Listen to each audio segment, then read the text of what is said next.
di Lope Loka bersama saya Marina Nur Prativi. Di episode kali ini kita akan mengenali manfaat dan penggunaan psyllium husk pada olahan pangan gluten free.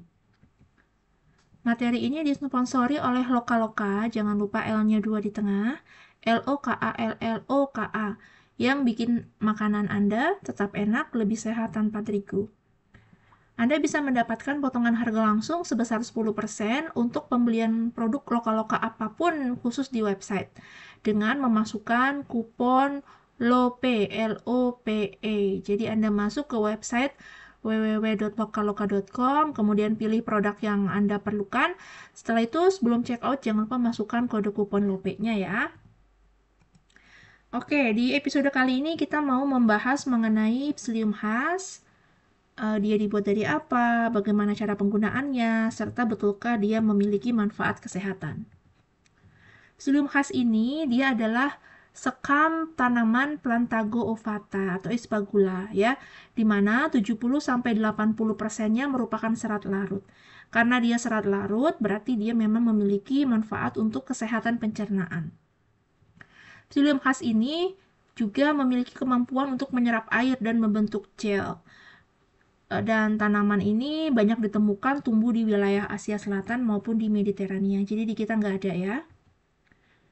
Manfaat kesehatannya yang pertama, dia sumber serat pangan jelas, 70-20%-nya dia adalah serat pangan larut. Karena dia serat, berarti dia bisa menyerap air di pencernaan, sehingga fesesnya memiliki kadar air yang cukup dan mudah dikeluarkan oleh tubuh. Jadi anti sembelit.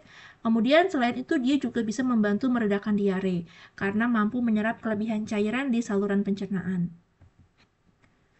Selain itu, karena dia serat larut juga, berarti dia bisa membantu menjaga kesehatan jantung dengan mengendalikan kadar kolesterol dan LDL dalam darah. Karena dia serat juga, sehingga olahan yang dibuat dengan menggunakan psyllium husk itu dia membuat kita kenyangnya awet gitu ya. Jadi dia bisa berperan baik dalam mencegah obesitas. Selain itu, dia juga bersifat anti-diabetes, baik untuk orang-orang yang terkena diabetes nih, karena bisa membantu mengendalikan respon glikemik dalam tubuh.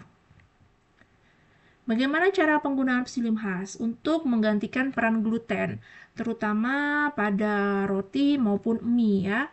Ada dua cara penggunaannya. Yang pertama, psyllium husk-nya itu diaduk dengan air, kemudian ditunggu sekitar 15-20 menit hingga terbentuk gel, baru dicampur ke adonan roti.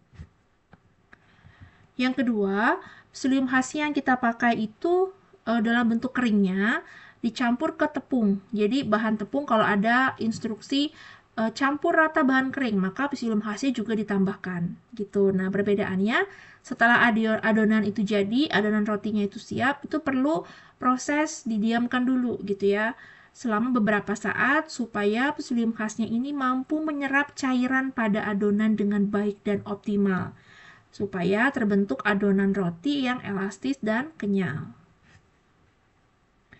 Itu ya dua cara. Yang pertama dalam bentuk gel, kita bikin dulu gel psyllium husk-nya. Yang kedua kita pakai aja langsung dalam bentuk tepung, tapi kita perlu waktu tunggu beberapa saat di saat adonan itu udah jadi sebelum dipanggang ya, supaya psyllium husk-nya itu bisa bereaksi menyerap cairan dengan baik. Takarannya ini antara 2-3% ya dari total tepung, dan harganya juga lumayan di 430.000 sampai di 480.000 nih yang saya cari-cari nih harga psyllium husk-nya ini per kilogram. Oke, itu kira-kira yang bisa saya sampaikan tentang psyllium husk. Ini adalah salah satu opsi untuk Anda yang sedang menjalankan diet gluten free, supaya bisa menggantikan peran gluten sekaligus memiliki manfaat kesehatan ya. Yang sudah bahas tadi kita ada 3, ada santan gum, ada glukomanan, ada psyllium husk. Santan gum dia adalah bahan tambahan pangan, psyllium husk dan glukomanan dia adalah bahan pangan. Dia bukan bahan tambahan pangan ya, tapi dia memiliki peran yang sama. Dia adalah hidrokoloid yang bisa menyerap air dan membentuk struktur kokoh, meningkatkan elastisitas produk juga. Gimana? Ada yang mau didiskusikan lebih lanjut? Boleh via email ke saya langsung ke marina@lokaloka.com ya. L-nya ada 2 di tengah. Jangan lupa bisa email ke saya langsung ke marina@lokaloka.com. Terima kasih sudah menyimak Lope edisi kali ini. Sampai ketemu di edisi-edisi yang selanjutnya. Terima kasih.